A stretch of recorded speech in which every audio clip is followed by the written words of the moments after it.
ഔഷധിയുടെ 85-ാം വാർഷിക ആഘോഷവും വിവിധ വികസന പദ്ധതികളുടെ ഉദ്ഘാടനവും നടന്നു.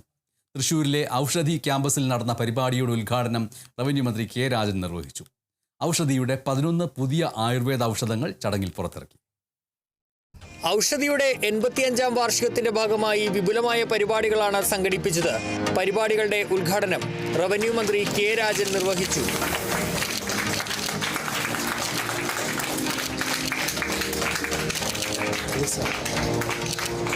സംസ്ഥാനത്തെ ആയുർവേദ മേഖലയുടെ വളർച്ചയിൽ ഔഷധിയുടെ സംഭാവന നിർണായകമാണെന്ന് മന്ത്രി പറഞ്ഞു. കേരളത്തിന്റെ തനതായിട്ടുള്ള ആയുർവേദ പാരമ്പര്യത്തെ ലോകോത്തര നിലവാരത്തിലേക്ക് ഉയർത്തുന്നതിൽ സമാനതകളില്ലാത്ത പങ്ക് വഹിക്കുന്ന ഒരു സ്ഥാപനമാണ് ഔഷധി എന്ന് ഹൃദയത്തിൽ തൊട്ട് നമുക്ക് പറയാനാകും. ഔഷധി സംസ്ഥാന സർക്കാരിന് തുടർച്ചയായി ലാഭവിഹിതം സംഭാവന ചെയ്യുന്ന പൊതുമേഖലാ സ്ഥാപനമാണ്. ഔഷധിയിൽ സ്ഥാപിക്കുന്ന മ്യൂസിയം തൃശൂരിലെ ടൂറിസം കോറിഡോറിന്റെ ഭാഗമാക്കുമെന്നും അദ്ദേഹം പറഞ്ഞു.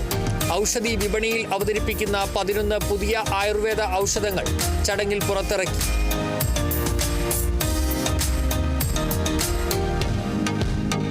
പുതുതായി നിർമ്മിച്ച പ്രധാന കവാടത്തിന്റെ ഉദ്ഘാടനം ചടങ്ങിൽ നടന്നു.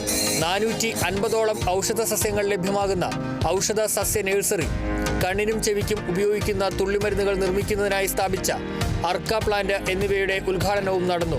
ഔഷധി സോളാർ പ്ലാന്റിന്റെയും ഔഷധി മ്യൂസിയത്തിന്റെയും ശിലാസ്ഥാപനവും നടന്നു. ഔഷധി ചെയർപേഴ്സൺ ശോഭന ജോർജ് അധ്യക്ഷത വഹിച്ചു.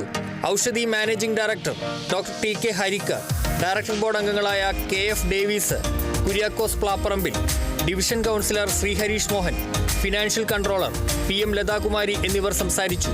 Kerala vision news, Thrissur.